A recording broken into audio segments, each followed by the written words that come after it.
റാഗിങ്ങിനെ തുടർന്ന് മരിച്ച ജെ സിദ്ധാർത്ഥന്റെ വീട് സന്ദർശിച്ച് പൂക്കോട് വെറ്ററിനറി സർവകലാശാലയുടെ പുതിയ vice chancellor doctor KS Anil governor നിയോഗിച്ച അന്വേഷണ കമ്മീഷനുമായി സഹകരിക്കുമെന്നും VC വ്യക്തമാക്കി. അന്വേഷണത്തിലുള്ള തുക സർവകലാശാല വഹിക്കും.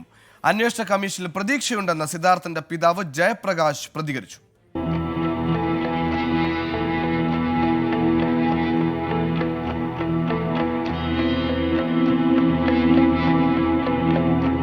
വെറ്ററിനറി സർവകലാശാല VC-ആയി ചുമതലയേറ്റതിന് പിന്നാലെയാണ് ഡോക്ടർ KS അനിൽ സിദ്ധാർത്ഥന്റെ വീട്ടിലെത്തിയത്.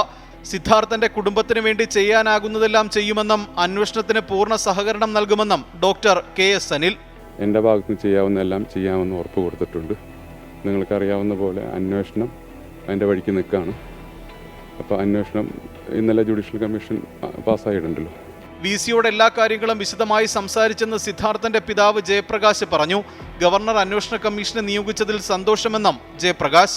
ഗവർണർ തീരുമാനമെന്ന് പറഞ്ഞാൽ വളരെയേറെ സ്വാഗതം എന്ന് പറയും. അപ്പോൾ ഈ CBI അന്വേഷണം വരുന്നതിൻ്റെ കൂട്ടത്തിൽ ഈ അന്വേഷണവും കൂടെ വേണം എന്ന് ചിലപ്പോൾ അദ്ദേഹം വിചാരിച്ചാണ്. ചിലപ്പോൾ അദ്ദേഹത്തിന് വേറെ കുറച്ച് കൂടുതൽ കാര്യങ്ങൾ അറിയേണ്ടി വരുമായിരിക്കും. അന്വേഷണത്തിന് പുറമെ ഇപ്പോൾ യൂണിവേഴ്സിറ്റി തലത്തിൽ കുറേ അന്വേഷിക്കേണ്ട ആവശ്യവും എല്ലാം കാണും. അതുകൊണ്ട് തന്നെയാണ് അദ്ദേഹം ഇതിനുവേണ്ടി തുനിഞ്ഞിറങ്ങി. സത്യാവസ്ഥ പുറത്തറിയിക്കണമല്ലോ. സിദ്ധാർത്ഥന്റെ മരണത്തിൽ ഇന്നലെയാണ് ഗവർണർ അന്വേഷണ കമ്മീഷനെ പ്രഖ്യാപിച്ചത്.